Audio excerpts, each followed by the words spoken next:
வாடும் உள்ளமே போராடும் நெஞ்சமே வாடும் உள்ளமே போராடும் நெஞ்சமே கண்ணீரிலே உன் காலம் செல்லுதோ. வணக்கம் ஐயா, ஆரம்பிங்க ஆங்கிலத்தில். Friends, it is my privilege to talk to you right now in English. And this broadcast is specially meant for those who could not understand Tamil, and particularly our young people who are born and brought up or who came when they were young into this country. They are not that fluent or they are not able to comprehend what is being said in Tamil, because the Tamil is not a regular, a colloquial Tamil, because you preach in a different kind of a Tamil. So I invite you, and also those who do not follow the language, please pay attention, and I think it is for your benefit. Now, this quarter, or this from January onwards, we are doing exactly what we call the lessons from Book of Daniel, or prophecies from Daniel for the teenagers. Now you may say, I'm not a teenager. That's okay. We are all learners. When you want to learn something, we should be like a little children. Okay, now the book of Daniel, as we pointed out, has 12 chapters, and the first 6 chapters gives the history, and the next 6 chapters gives the prophecies.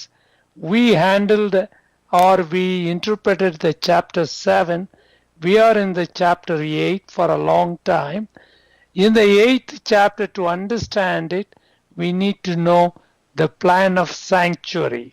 Why should God ask for a temple to live? Sanctuary means simply temple. And, in the Western world, we call a full-blown temple or a place called a temple or a church or a house, whereas a small one where you have under the tree or somewhere you call it shrine. Now, I'm going to explain today why God needs a place to stay. Does he need a house to live? No, he is not a human being to live in a house. We need a house to protect us from storm and winds, but God doesn't need that. But God established this whole sanctuary system to teach us. Let us go back. When a man was created, he created him as a being who could grow step by step, day by day. He's learning new things. So when man was created, his wife was created, these two became the students in the first school. So the Eden, the garden is a school, and we were all students. So first, that human couple is were the students. But there is something different. Now the students nowadays are considered to be a kind of a subhuman, or I shouldn't use the word subhuman. They are not actually as friends, but they are treated in the Oriental custom as slaves. Because when I was in Darjeeling, that is on a Himalayas, that's a great mountain range in North India.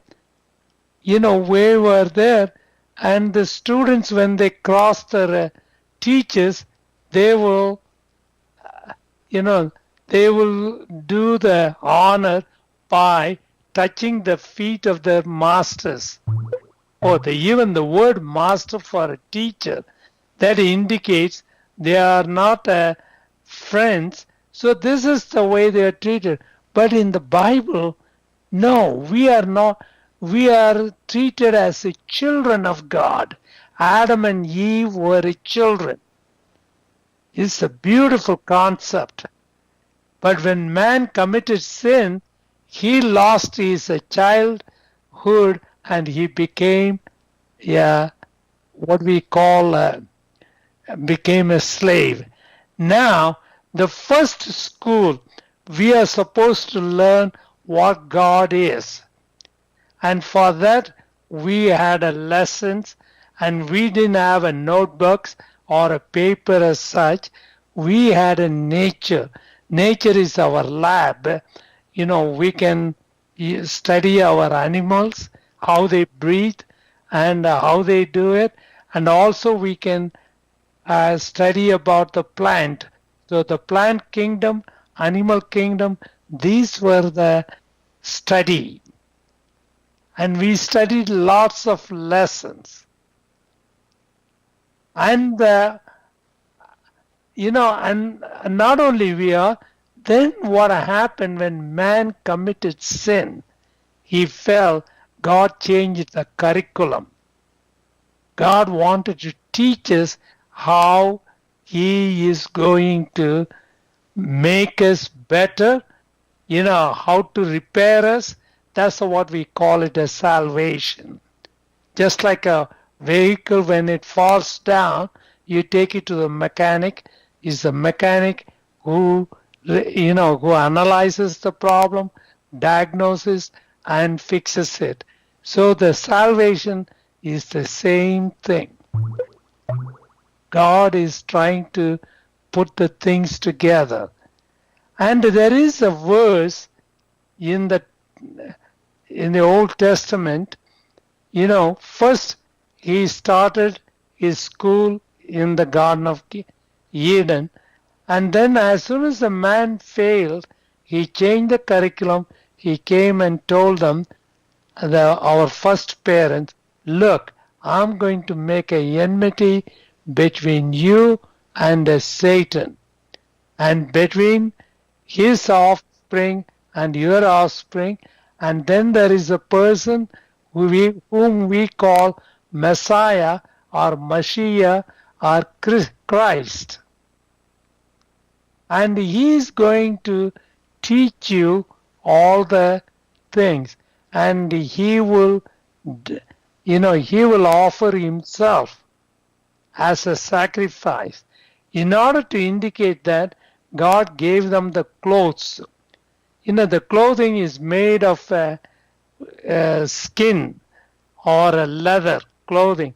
Now, in order to have a skin clothing, you must have killed an animal. God made a first sacrifice, and he skinned that animal and gave that skin to the human beings, indicating that God will provide his righteousness to us,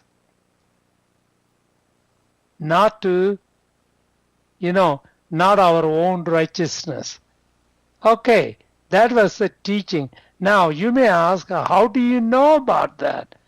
How do you know about the, the sacrifice in the Garden of Eden? Well, you go to the chapter 4, next chapter 4, there's a skirmish between Cain and Abel. These are the children of Adam and Eve. And you can read the story about it.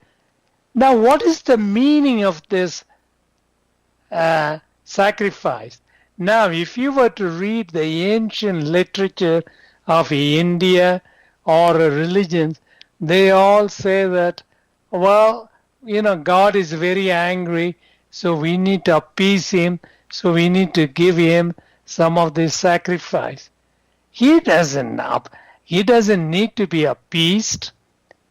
You know, he's not like a human being. He doesn't need to drink what he call the blood or eat animal flesh. No, he created the animals. He created the blood. So he doesn't need to ask us. But the reason why he instituted the sacrificial system is seen very clearly in the life history of Abraham. Now, many of you know Abraham. If you don't know it, go ahead, go to the book of Genesis chapter 12. God calls out, what's his name? Abraham, and he says that, come out of your land. Then that Abraham started, or continued the, what he called a sacrificial system. But the meaning, God taught, his friend, or you can call him the prophet, Abraham, through his personal experience.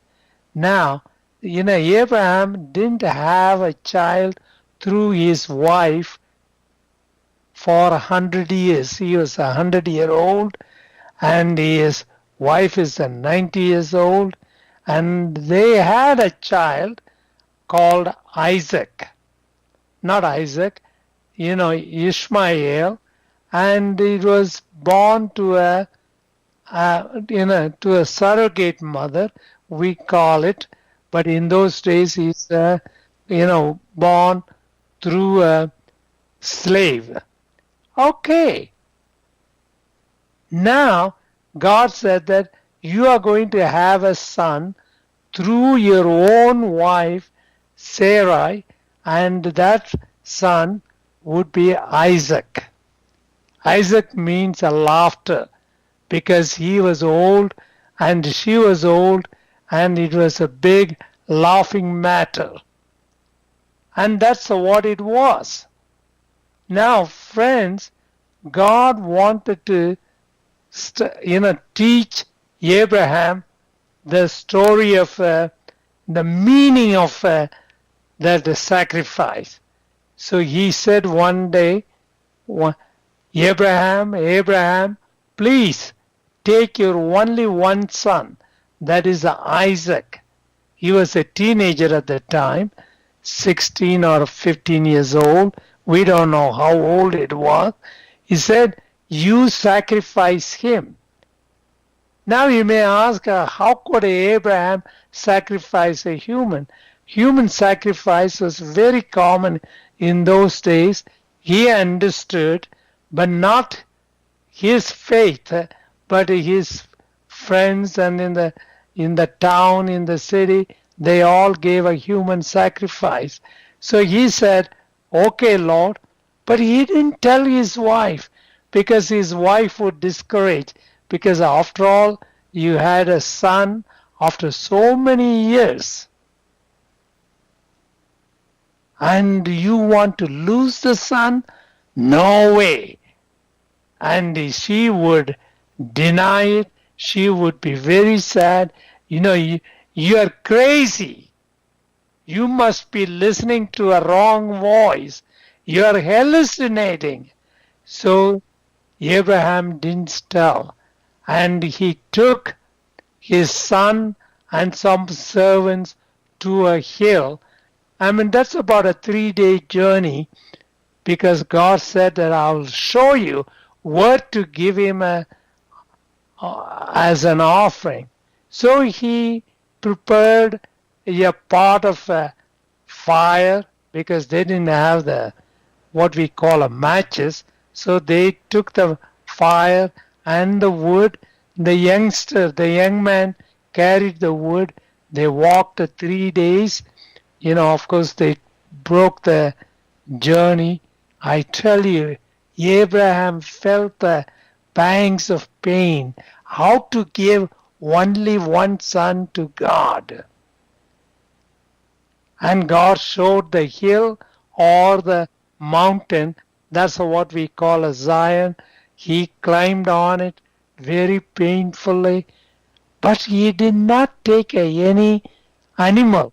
So the son was very curious. Isaac asked him, Dad, you know what? You forgot one thing. You forgot the goat or a sheep to give a sacrifice. What will happen? Should we go back? No, the father said,